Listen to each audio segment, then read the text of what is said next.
This problem right here, number 4, 2 times the cosine of x minus 1 equals negative 1.2814.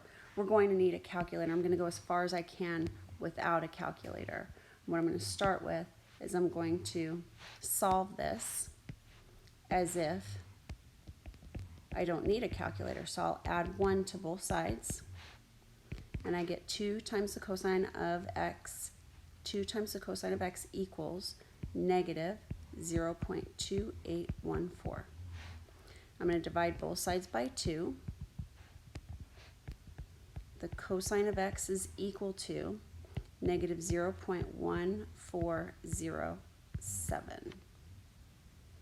I'm going to put this into my calculator. My calculator, remember, if I make my partial unit circle, my calculator is going to give me an angle that is in quadrant 2.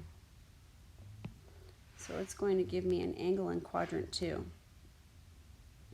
And it's going to be something like, let's see, if x is negative 0.14, it's probably going to give me an angle like that, very close to the y-axis. So I'm going to get this angle right here, which is going to be a little bit more than 90 degrees. Okay, I'm going to take that angle and I'm going to subtract it from 180. Why will I subtract it from 180? So whatever x is here, x is going to equal the inverse cosine of negative 0.1407. Okay, that's going to give me an angle that's greater than 90 degrees.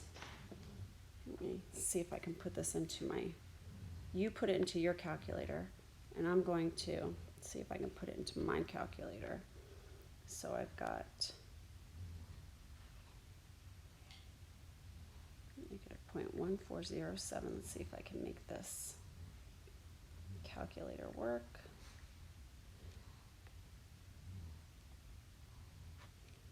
I don't think that, let's see.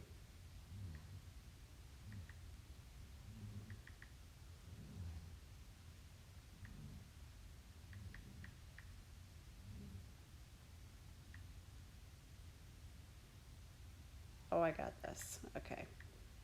I didn't know where my negative sign was. Okay. 98, you were probably thinking, is she still there? Yes, I'm still here. So about 98.1 degrees. I actually got 98.088 degrees. That means that the reference angle, remember I said the reference angle was so important, the reference angle is going to be 180 minus 98 because, let's make this bigger.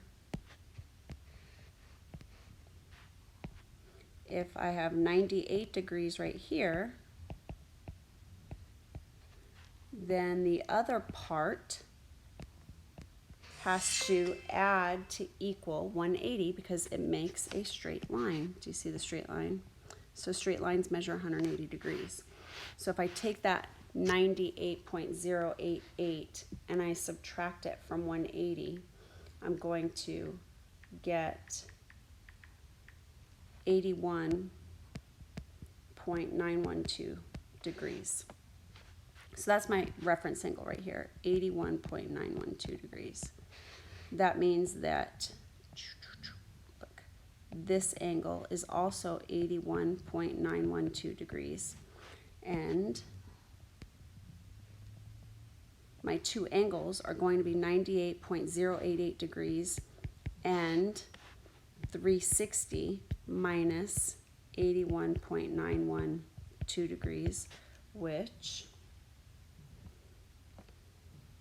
minus 360 is 278.088 degrees. It's all about the reference angles. So that's how we get that, from the reference angles.